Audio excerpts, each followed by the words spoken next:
What's going on, beautiful people? My name is Spencer Barlow, or for those of you that do know me, Coach Spencer, aka the Shiftwork Athlete. So today I would love to talk to you guys about shoes that you should be using in the proper setting. And what I mean by that, if you're outside running, you're going to use a running shoe. If you are training in a gym, you are going to use a training shoe or a functional shoe. And where is this coming from? As a coach, I have been seeing people wear the improper shoes that are needed for them to be successful in a gym setting. I could understand how it can be confusing if you're coming into a class where the class title is cardio or an endurance class. It doesn't necessarily mean that you need to be using a running shoe or a cardio shoe. So I think that's where the confusion comes into play, and this is a reason why I am creating this video today for you guys to kind of clear up some of the confusion.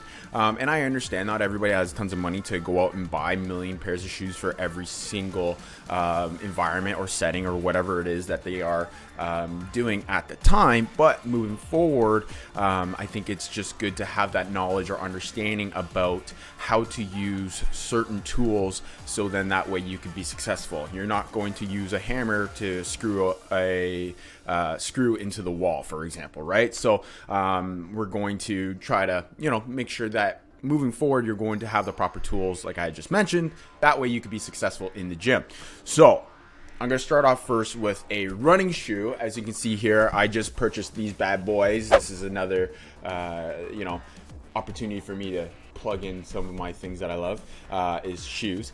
With this shoe here, it is made to go one direction. So it is extremely squishy at the very back here. It's got more foam also in the middle of the foot here, and then a little bit more squish at the very front. So this is, I think, a 4mm or 6mm drop. What does drop mean in running shoes? What is drop in running shoes? The drop of a shoe is the difference in height between the heel and the forefoot.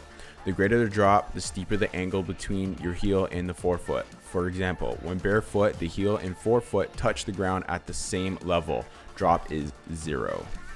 Shoe, and it's made for me to go one way, which is just straight. So using this in a gym setting is going to be extremely challenging because it is very squishy. So you're going to have a hard time stabilizing your ankle or your feet or your knees or your hips when you are doing a movement such as a squat, a deadlift, what else? A lunge.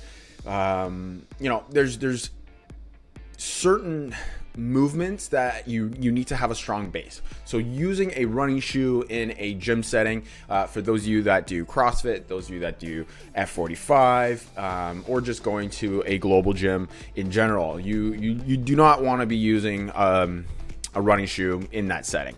So moving on now to an actual training shoe. As you can see here, it's very minimal.